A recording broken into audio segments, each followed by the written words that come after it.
आज राष्ट्रपति के नाम से एक ज्ञापन दिया गया कि जो अभी पिछले कुछ समय में बाबा साहब पे जो टिप्पणी की थी अमित शाह द्वारा, बाबा साहब का नाम को एक फैशन के रूप में बताया गया, जबकि एसटी, एससी और माइनॉरिटी और अन्य समाज के लिए बाबा साहब एक मतलब देवता के रूप में हैं, उनका अपमान किया गया। मतलब अमित शाह ने ये बताया था कि आज भगवान का नाम लेते तो बेड़ा पार हो जाता। इस तरह की बाबा साहब जो एक संविधान निर्माता हैं और एसटी, एससी, माइनॉरिटी और अन्य समाज के लिए एक सम्मानजनक स्थिति है, उनकी निंदा की गई थी। इस तरह संसद भवन में जो संविधान के निर्माता हैं उनका अपमान करना हम एसटी, एससी और माइनॉरिटी समाज के लिए बहुत ही दुखदायी घटना है।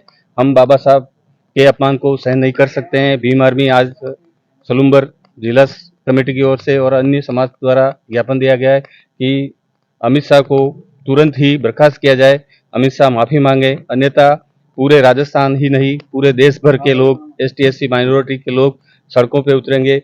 उसमें बीजेपी सरकार की जो स्थिति है वो नाकाब होगी और हम चाहते हैं कि समय रहते अमित शाह को पद से हटा दिया जाए। आज देश का गृह मंत्री होने के नाते वो इस तरह से बाबा साहब पर टिप्पणियां करके समाज में वैमनस्यता फैलाना चाहते हैं, जो एसटी, एससी, माइनॉरिटी समाज कभी भी बर्दाश्त नहीं कर सकता है। और हम नरेंद्र मोदी से भी ये मांग करते हैं कि समय रहते उनको पद से हटा दें ताकि उनकी गरिमा बनी रहे।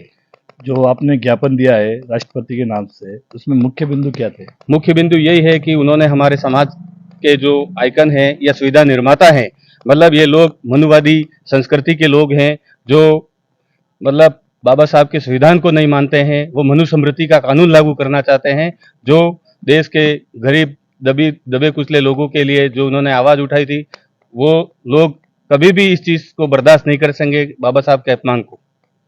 अब इसके बारे में आप क्या कहोगे?